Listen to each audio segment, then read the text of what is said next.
Hi. So everyone's on mute currently because it's just an easier way to manage everybody so that we don't have any talking over each other. Thank you for joining us all tonight here. We still have a few people waiting to join, but we may as well get underway straight away. I hope you can all hear me. If you have got a problem, please put a note down the bottom. You'll see that there's a chat. Put a little note in there and we'll try and sort out something for you if we can. So welcome everybody. I think there's lots of friendly faces there that we know. It's nice to see all you there smiling back at me tonight on Zoom or today if you're overseas. My name's Andrea Nave, for those of you who don't know me, and for those who do, I'm Andy, CEO of Forget Me Not. So we thought we'd take an opportunity to join with you all tonight across the world and also here locally in Australia to give you an update directly on the ground of how it's actually working in places like Nepal, India and Uganda where we're doing our work. So as you all know, generally our work is to help children out of institutional care and back into family-based care with their family or next of kin. But the issue that we face right now with COVID-19 across the world is that a lot of our families are displaced from our caseworkers and they can't go directly to meet with them. There's also been the issue of lockdown, and that's putting families into very small home situations, all grouped together. And a lot of these people are daily wage earners, and their opportunity to earn money and buy daily food has come to a grinding halt. So what we've been able to do here in Australia is look through our budgets very, very tightly and see what funds we can slice off, which has been substantial, as well as some fundraising to get those monies onto the ground in the countries where we work to see that families are fed. So we launched our Feed Our Families campaign, and on the back of that we were able to send funds across the world. And those funds are what we're going to talk about tonight. What has been our COVID-19 emergency response? So tonight I'd like to introduce to you, those of you who don't know, our Nepal Country Director, Anju Pun. Hello, Anju.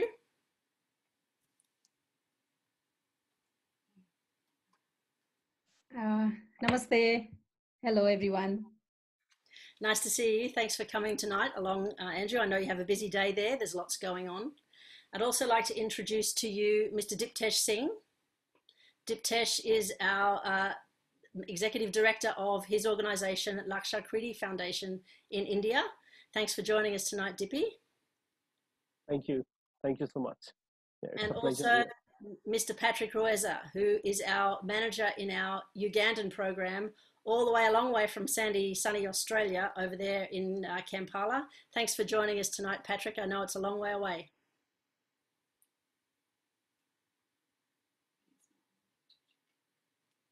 Well, we know that he can hear, so he's slightly delayed this evening on his audio. But what I'd like to start with you tonight is I want to have a chat with Andrew directly. As I said, we sent some of the funds directly to our project on the ground. We also had some funds there available. So Andrew, if you'd like to give us a little chat through about what the situation actually looks like in Nepal at the start of lockdown, what that process looked like, what lockdown actually meant for the country, and how it affected the people, especially the children that we care for and their families. Thank you, Andrea, for having me.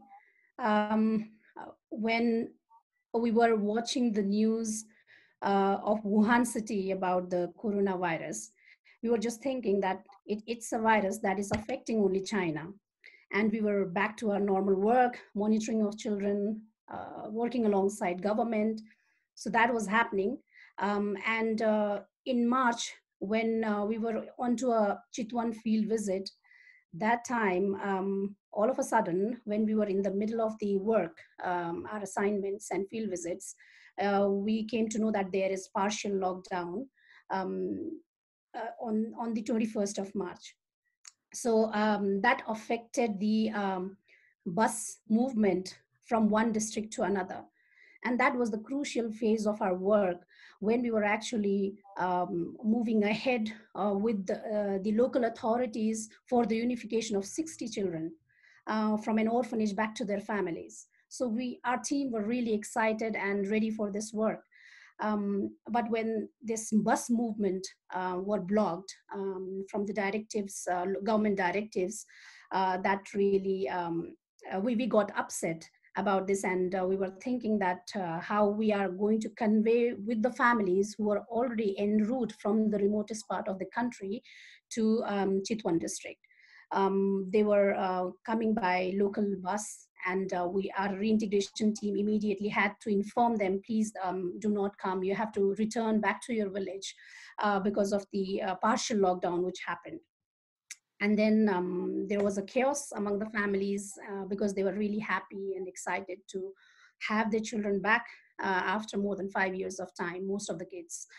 And then uh, just after 2 days of that partial lockdown news, when our team were sitting there in Chitwan Forget Me Not office discussing about what's next, how we are going to move ahead, then there is an announcement about the nationwide lockdown all of a sudden. And then that again had to, addressed by our team. We were four senior managers who were there along with our reintegration workers. So we had to immediately wrap up our work, leave that the remaining task. We informed the local authorities, and during nighttime we all had to leave. Fortunately, we all reached Kathmandu early in the morning. That happened. That affected the crucial task of reunification of 60 children. So immediately after that, we started talking to our team members first, calling the meetings, and how we can now connect with all the 204 children who are in their families, all scattered throughout the 24 districts, and how what's the need of the families in that situation. So during that first initial calls in the second last week of March, the families were not that panicked. They were okay with that because they had some food supplies in their home, rice, dal, and the other basic necessities. So they didn't seem that panic that time. But we didn't know that time how this is going to affect us psychologically, emotionally, financially. We had no clues on that. So our team then sat down together, and how we can do the virtual monitoring of these children via phone calls. How can we do that? Or the families who have small smartphones, how can we make the best use of that to connect with these children living in the remotest part of the country? So that's how we connected with all these families. And gradually, when April month came and the lockdown kept extending by the Nepal government, along with the raising awareness on how to stay safe, and how the children can remain happy with their families through psychological counseling by a team, then there was an emergency about food, because the parents started calling our reintegration officers, informing and sharing that my child has to skip a food today. And when our team, we got that news, it was not a good thing. We felt so bad at our heart. And then there was the next day onwards, we started following up again with all the families. We made twice a week phone calls to all 204 children living with their families, biological families, with their aunts and uncles. And then gradually we started getting the news of loss of incomes, daily wage earners, and which burden the family about how do we feed the hungry stomach of the children. And all our work started focusing on feeding the families. And we are so grateful that whatever the emergency need was and is currently right now, we immediately shared with Forget Me Not Australia, and with generous support from people, we are able to feed these families. And our integration officers, their key job right now is talking to these children, because these children are now panicking. They have anxiety, they have fears. So the key part is about how we can counsel them, because online classes is for the children who are going to the boarding schools, not for the children who are in the government schools. So that is one another key challenge here, even though the online classes have started. So there are challenges how we can keep engaged these kids via storytelling, or by also talking to the families who get who lose their temper, during such time. Yeah, and so that's why it's so important to equally talk to the families, and also talk about how giving them the parenting tips. So that is the key works right now we are doing ahead. And when we saw in March, the list of children and families was about 50 children we were supporting for with food supplies. But as the lockdown extended, now we are supporting over 130 children, and they're of above 450 family members. So that is the key task which we are doing. And I tell you, Andrea, that it brings so much of satisfaction when you get a call from a family saying that today we are rejoicing because we had 3 meals, and my children are sleeping well because their stomach is full. So thank you for all this support, whether it's from Australia or from any part of the country. We are very thankful. Thank you. Thanks for sharing that update, Andrew. I know that I work with you every day, and I know it's not been an easy task, keeping in touch with everybody and trying to keep panic down.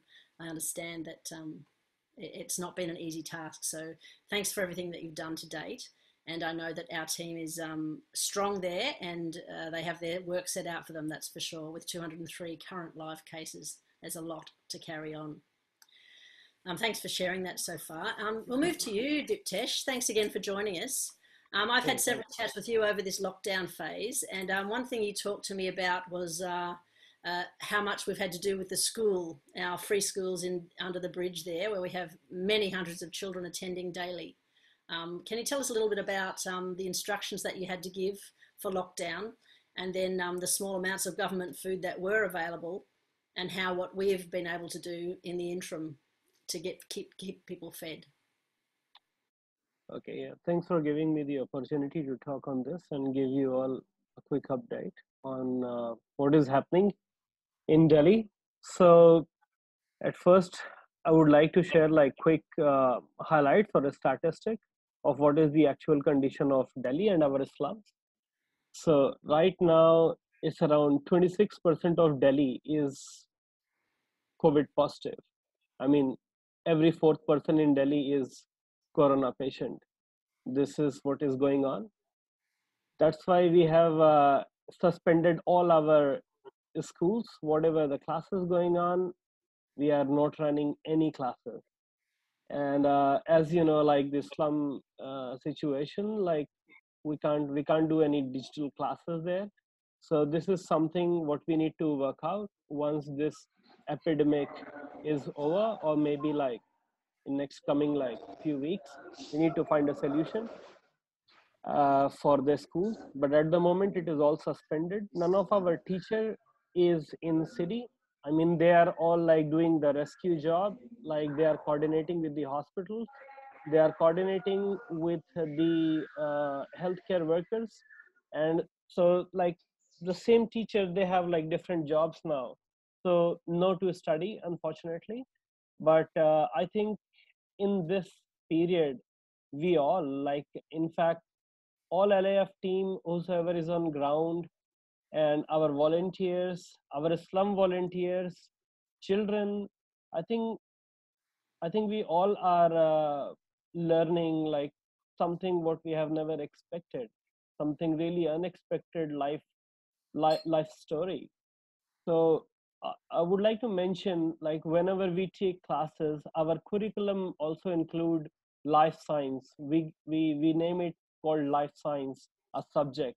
So in that subject, we always talk about, like how to manage your life, and like which has like some life essential tips and tricks. This is what we have been trying to teach our children. So I think like that is working. That is a big help in this period, because like now our children, as most of them are like street smart and street tough kids, so they have been handling this situation, but it is the first time for them to know like what is the use of mask, what is sanitizer. I remember whenever, like, if we have any visitor in slum, majority of FMN board is like already visited to Kalyanpuri slum in Delhi and other places. So like, I remember a story. Always our children, they used to ask, "Oh, what is this thing? The sanitizer and body perfume. Why you guys smell so nice?" I also use hand sanitizer a lot there. So they were just curious, like, what is the use of this? And current scenario is we have like heaps of sanitizers there, and this is what they're experiencing, like, okay, so this is another level of hygiene what we sitting in another part of world is using, and now it is a compulsion on everyone to use those things. Hand washing, other things, whatever we used to teach in our classes in our school, I'm glad like we have given like enough time to those things other than academics. I think that is also working. People know, children know, like, okay, what is safe food handling, like how to keep yourself clean, though it is difficult maintaining hygienic situation in the slum because of open defecation and like dependence of like so many people like live in a smaller spaces. We do have like two kind of slum. One is concrete small houses, another one is tent shelter, like people living in tents. So technically it is impossible to maintain any social distancing, but still whatever they can do, they are trying to do their best. And our team on ground is just checking out, advising them, and trying to reduce their panic, that no one should be panicking. So this is the ground reality. If I come on part of like food and their income, what is going on? So majority of our beneficiaries, they are rag pickers. That's their job, picking up rags, reselling it to the market, earning money from that, buying food. Going to school is their children thing. So at the moment schools are closed officially, there is no school going on, we are not taking any classes, so they are also free.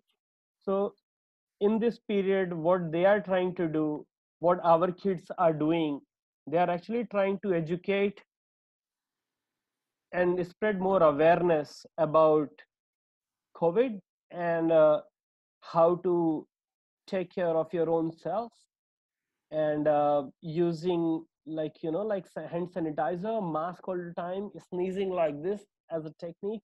These things is what, like, this job is being done by our kids these days in Islam. So they are basically educating their own community in both the places, in Rajghat project and in Kalyanpuri slum project. Coming back on their income situation, they have like, they got back like in last week. They're like, some of them are like back on work.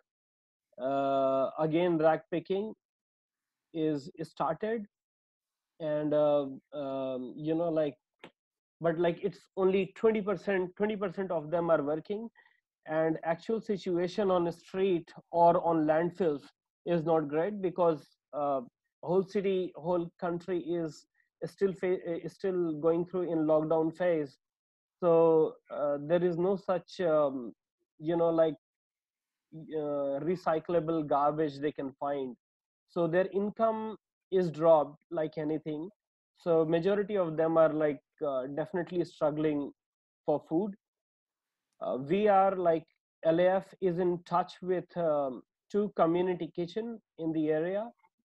The capacity of those community kitchen is 400 each. That means like one community kitchen can feed 400 people in a day, 400 meals. That is partially supported by Delhi government and one of our funding, one of our board member, like his personal funding. Through that, like we have been trying to serve like slum people. I don't know like for how long we can continue that, but we still have funds till um 21st of this month. That means like uh, around one more week we have like funds for that to feed this many people. Now I would like to mention, actually Anju has covered like some of the points. So in India as well, it is started in the same way. During Holi, I remember Holi, like our color festival, like celebrated in Nepal and India around like in like 12th of March or something. It was that festival. So we all celebrated Holi here. It was nice, but we were definitely scared. Yeah, like something is going on in China, and it may reach India one day, and it is traveling in Europe. And so like like I myself have has visited like slum in that period, and given like our people like a soft notice like yeah, this can happen. So we ensured that the food, we should have some food. So actually we have a provision of giving nourishing meal to our children who come to classes. So basically we have stocked our food in kitchen in our places, in LAF's office and like our teacher's house. So we have stored that, and I have given a soft notice to our slum dweller people. Yeah, like we may need some food, so don't panic. We have like some food available. It is with us, and ensure that everyone should have some money in their bank account. Whatever they are earning, they spend wisely. But we were not sure that it is going to be so dangerous and deadly. So that basically that being proactive helped this time. And we were like in Delhi, we were easy to manage for first 2 weeks. Then there was a threat of food started coming up because it was total lockdown. It was situation of curfew. No one can go out of their house or anywhere. Police were in charge, and like if they see anyone, they were just beating. So that was the situation.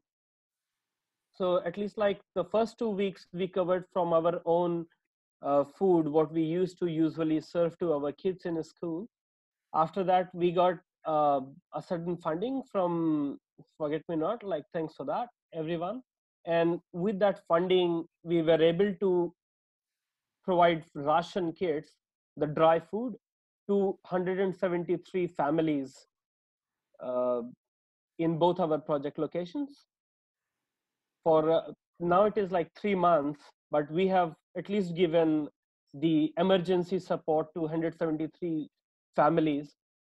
LAF also has raised some of our fund, and with some other support, we were able to feed 230 families in past 3 months on our own. So it's around 405 families we have fed for 2 weeks in past 3 months of lockdown.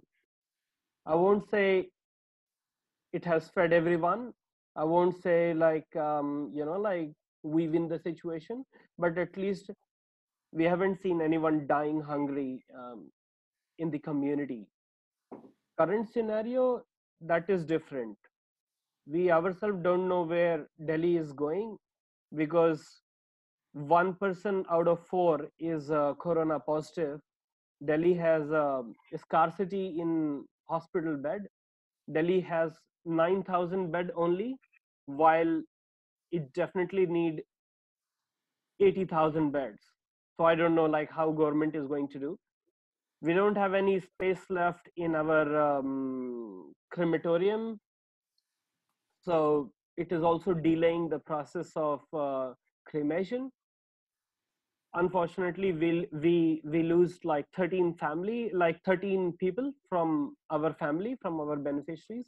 they were corona positive and they died. They also had like some past respiratory issues. Tuberculosis was common in the slum community, so they are more fragile. They can't handle this virus easily. So that is what is currently we are facing. So at the moment, we are not at all, we are not in a position to think about education or any other well-being. At the moment, like board LAF and whosoever on ground, we all are trying to find solution for their cremation and coordination with the hospital, because you guys can imagine how difficult it is to get someone admitted in hospital where the scarcity of bed is like anything. I mean, getting slum dweller admission in hospital in this scarcity is definitely challenging. It's very challenging.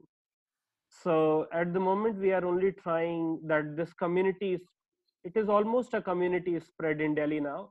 So we are only trying with our volunteer, with our brave volunteer, I must mention that we are trying, whosoever has some symptom, they should self-isolate themselves in cottages. Like we have like, we have been thinking of buying some more tents so that we can set up that on road, and whosoever has some symptom, they should isolate themselves in those temporary shelters. And moreover, like I'm open for any question if you guys have. I have just one more figure like to mention here, what I was evaluating. So basically it costs $7 Australian for 1 week to like for their food. So we have like some funds left to basically like to feed the one who are corona positive in the community. And if there is any more update, I'll get back to you guys via Andy or in my report. Rest, I'm open for any question to reply. Yeah. Thanks so much, Diptesh. It's a real eye opener to see us here sitting in Australia in a very lucky position, being an island nation without borders, without any real problems for us here. We are just the single-digit figures with cases across the country. So to hear the difficulty that's happening there in India, thanks for that update. It's very different to what you hear directly in the media. We do know that the numbers are high, but to hear that they're really so high is quite a shock, really.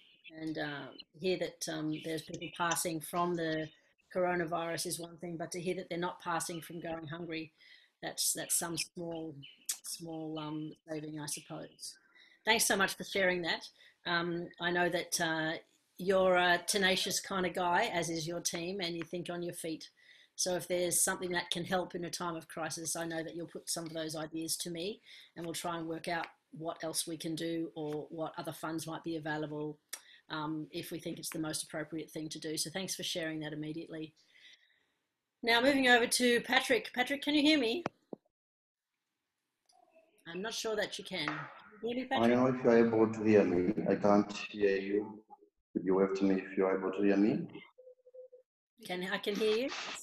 I was not able to hear what Diptesh was saying and what Andrea said next. I didn't hear that. I don't know whether you're hearing me. Can you hear me now? Please just go ahead. Are you hearing me? Yes, nod your head, yes. Yes. I'm hearing you, yes. Thank you very much, Andrea. I was not able to hear Diptesh and you. I'm happy that you're hearing me that side. Greetings from all our children in Uganda, and at least start from a good note. I'm happy to say that our children can now smile because we have been able to provide them with food. We had a lockdown in Uganda on the 20th of March, at least that is when schools were closed. And when schools were closed, means all the children have to go home, and they had just started school for their first term. It was quite exciting from the beginning that a number of children liked it until the first week when quite a number of children started making phone calls to me. We have a team of 3 people in Uganda where I do the field work, and we have an accountant and a Nandi who is always helping follow up on some children. But all the phone calls were forwarded to me, and some of the phone calls were really heartbreaking because some of the children were calling me while crying, and the reason was they couldn't afford to have food at home. All of a sudden, our families, which are mainly comprised of grandmothers and the orphan children, all of a sudden the numbers increased because they are used to having those children in boarding schools. By this time, all the children were at home, including some relatives who were locked up in, if they are locked up in an urban center, then they go to the nearest relative. So we found ourselves having families with having 10 people, or some of them having even more than 10 people. And that became a challenge to them to feed. Our children who are HIV positive were a big concern to me, that I had to contact Andrea immediately and say we must do something because our children are starving, and those who are on ARVs for HIV, they are likely to deteriorate and become get more complications. And the response I got from Forget Me Not from Andrea was really positive for all our children, because at least we were able to right away distribute food to the children. It has been quite difficult as time went on and on and on. In Uganda, we had a lockdown when we didn't have any person who was positive with the coronavirus, because the neighboring countries were having positive people. So in Uganda, we had a lockdown earlier on, which helped the country to spend a long period of time without having people who are positive. But now today, we are having close to 700 people who are positive, who have tested positive. And although we are now in our third month of lockdown, the rumor is now that we are likely to have another wave of lockdown. And the relaxation which has been made recently is going to be lifted, and then we may have to go back into a complete lockdown, which means that schools may not be able to start anytime soon, and which means that families are going to continue carrying the heavy burden. There has been a chance for some people in Kampala to receive food, but some of them have not received food from the government. And most of our children, 90% of them, they live outside Kampala, so they could not be among the beneficiaries. So that is quite a big challenge, because now when it came to lack of food in families, parents could not think about education, could not think about anything else. All the calls we were receiving were about food and how we can survive. And they could do, of course, we couldn't travel to meet them, but they would make phone calls to all of them. I could hear the tired voices of our children. I could hear the tired voices of their guardians. For the first time, the grandmothers would call me, and I know that would be meant to send a message. So the plan which we had to support our children who are under sponsorship, those who are in school, we thought that we would support about 44 children. Those are the ones who are in school and those who have recently completed their studies last year. But the food we have received have actually supported more than 150 people, because the families have quite a number of them. And since there is no way we can support only child under sponsorship in a family of 7 people, so the food we distribute has to end up supporting so many people. So what we do is, what I do as a project manager here is to distribute food according to the size of the family and according to the status of the children we have. For example, the children who are HIV positive, they have to get special foods. In addition to the general food we are giving, they have to get some special food to boost their nutrition. I have to send them money to be able to go and get their medication, the ARVs from hospitals, because now that there's a lockdown,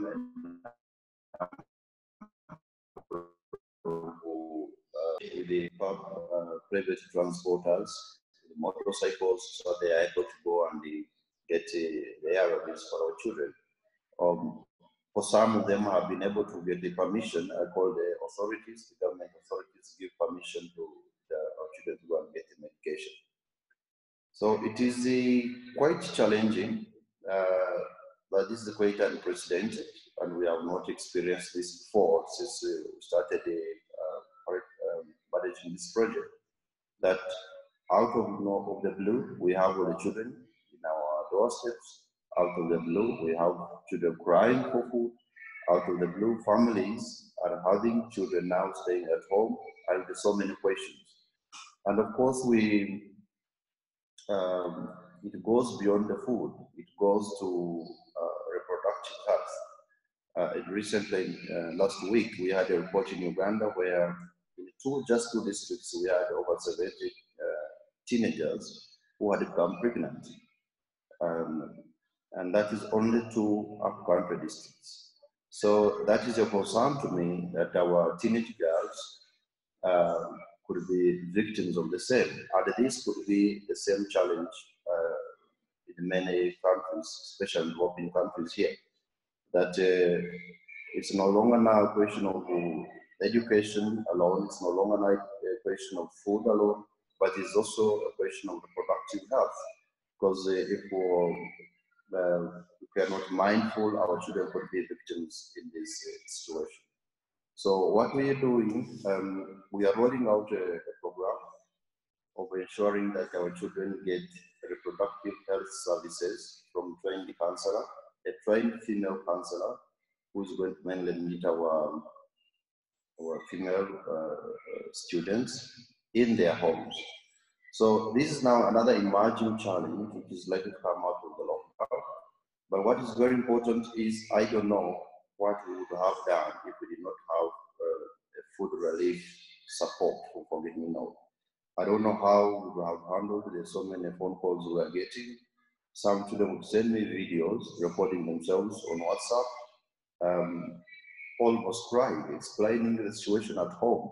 And that's quite disturbing when we have been there for them and now they are in another situation.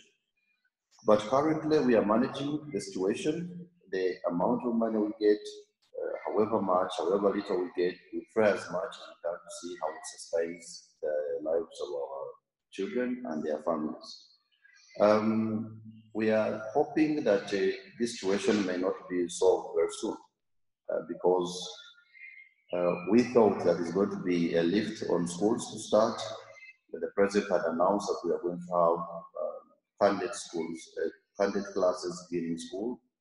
But now with a huge number of positive people who have been registered in the recent weeks, we don't see that coming very soon, which means we have to keep giving a supporting hand to our children because their guardians, their parents are not working, and yet we wouldn't want to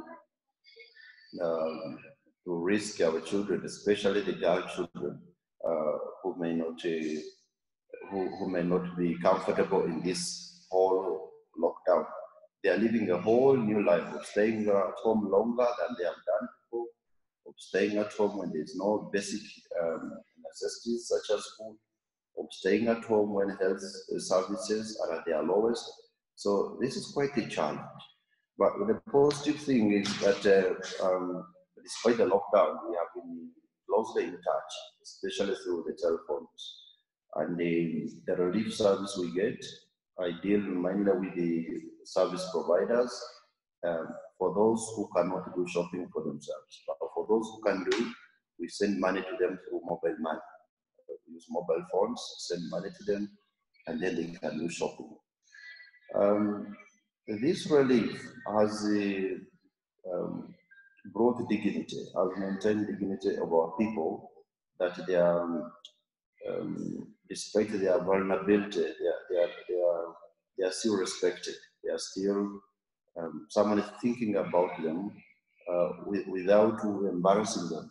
And that is something which I think we have always emphasized, that as we support our children in whichever circumstance they are. Some are extremely poor, they can't afford anything. Others can afford so little.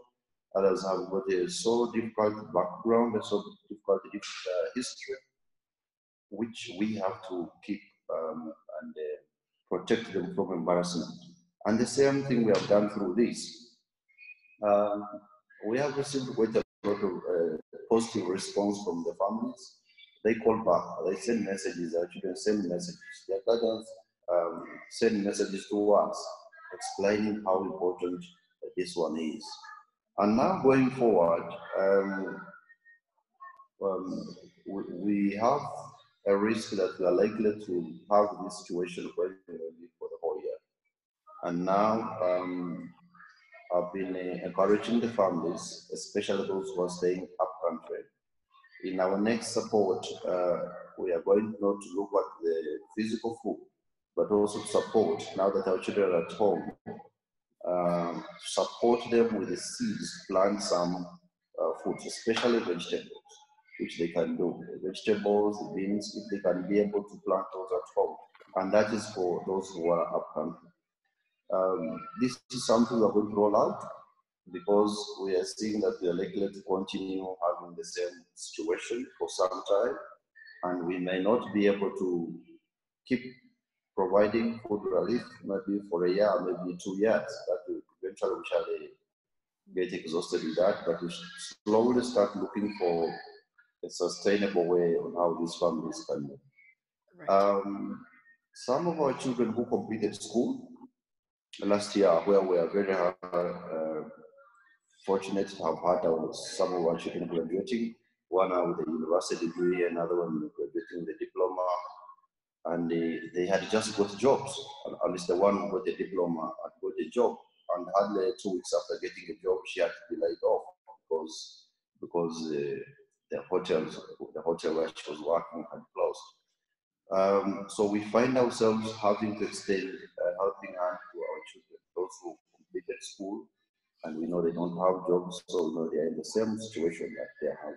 So I'd like to thank all of you, our sponsors, that all the sponsorship you are sending to us is actually helping with a number of families, with a number of people. It is going beyond the children you're sponsoring. In families where we have one sponsorship you are sending to us is feeding more than 10, more than 7, more than 5 people. And to us that is good because the program is going beyond a single child, but it's going rather to the whole family and it's impacting on them. So it is our part now on how we manage these resources to ensure that we rationally distribute it according to the sizes. Lastly, the continuation of school is actually a challenge. We have television classes, but 90% of our children do not have access to television in their rural areas. And there is also some school materials which are distributed in newspapers across the country. Unfortunately, almost all my children have not got access to them. A few of them have got access to them. So this is something we are going to live with.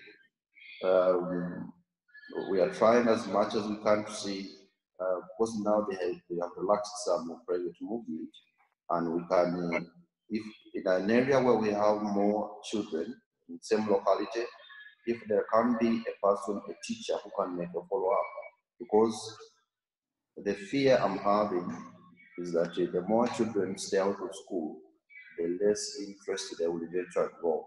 The more interest they will develop to see how to survive, to look for petty jobs. And when they get to petty jobs, eventually they will lose the interest in continuing school. So that's why keeping them in a school setup, that's why keeping them engaged with school activities is very, very important. It could be something else which we have to look at, and maybe a teacher within a certain locality could distributing materials, because we're trying as much as possible to abide by the government guidelines, but people should not come together. So at least maybe materials, food materials could be distributed to families and then they can have them.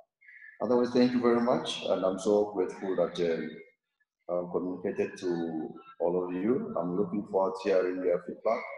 Here in Uganda, we are quite positive that we are going to get out of this situation with all our children back in school, with all our children without suffering major challenges in all this. And this is because the food relief came in time and we were able to not go to the extremes. Like I'm hearing in some areas in Uganda where some people are starving to death. So this has been very good, and thank you very much. Thank you so much, Patrick, for sharing. I hope everyone could take a little bit of Patrick's words. I really just wanted to have an opportunity tonight to share with you the difficulty that our team is having on the ground in facing these challenges head on. It's not easy for them to manage all of the cases under their care, all of the cases that we support here from Australia. Each one of those cases is unique. Each one of those families is in various states from quite fragile through to robust, where they're used to having their children around. But in some cases, families have had to take their children back for the longest time from boarding school in Uganda, for example. And as Patrick touched on, these children aren't used to being at home. The families aren't used to having their children around. The extra mouths to feed is putting pressure. So I'm glad to hear that Patrick's thinking forward about putting in some program in place to address some of the family issues, some sexual reproductive health issues for some of the young teenage girls in our programs that will help keep them safe and support them through their time at home. As well as Diptesh, our kids are taking the lead there and spreading the word and sharing that messaging, which is vital in getting cut through about social distancing wherever possible, the magic of sanitizer and keeping safe. And I know that in Nepal, it's very difficult to have the idea of everybody's at home. Workers are at home. Only essential workers are out in the street, like in Australia. But everyone's crammed into homes that are often a lot smaller than the luxury we have here in Australia.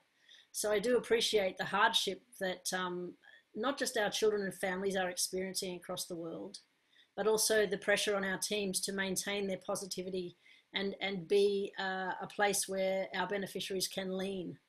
So thank you very much for the effort that you put in helping to support those people who may be in a more vulnerable position than they were before when they were still under our support, but now might be in a state of fear. So all we really have through this pandemic is hope that there's a bridge to a better world coming, and we can maintain what we can through feeding, what we can through social supports, what we can through offering guidance when people reach out to us.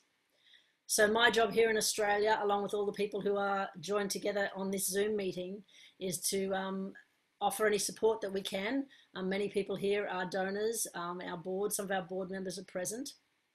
But if there's any particular thing, as Patrick mentioned, and Diptesh as well, anything that comes to light, please don't hesitate to reach out. Tonight, what I'd also like to do is open the floor to anybody who may have a question that they'd like to pose. You can either put your hand up and wave, and we can spotlight you if you have a question, and we'll get you to ask those questions directly. If you feel the need to ask a question, that would be great. Otherwise, you're very welcome to type the question in the chat. What we're going to do over the next couple of months is have some more of these Zoom meetings where we can come together and share the stories directly as things become more positive and each country starts to flatten their curve or move through the pandemic. So I think it's really vital that we understand that our world is not the same as everybody else's world, but we are somehow all in this together in different ways. So is anyone waving at me? I can't see any waving hands. Everyone's happy there. Who's that waving? Anyone there waving? My producer friend? I can't see anyone waving. So what I'd like to do is, it's 7:20. We've been on board for almost an hour. I'm really happy to see everybody's faces there, faces that we know and love, our long-term supporters and our board and people across the world watching. Thank you so much for joining us tonight, and a big special thank you to Andrew, to Diptesh and to Patrick for taking your time out of your working life to join us tonight. It's very, very much appreciated. We'll be making a recording of tonight, which might help. And other than that, thank you all very much for joining. It's not easy connecting everybody across the world to try and feel like we're in the same lounge room together, but I do appreciate your time tonight. And I hope that if you have any questions that maybe you don't feel like you can share with me tonight here, please do send me a message. Everyone here is connected. So Michelle, maybe everyone's got any messages there? Pete's saying thanks. No, Michelle, they're just clapping. Okay. I was just clapping. Okay, wonderful. Thanks. Thanks, Michelle. Thank you, everyone, for joining us. And do shoot me an email or a message if you have anything to share or some feedback you'd like to share with us. Thanks for joining. Okay. Good night.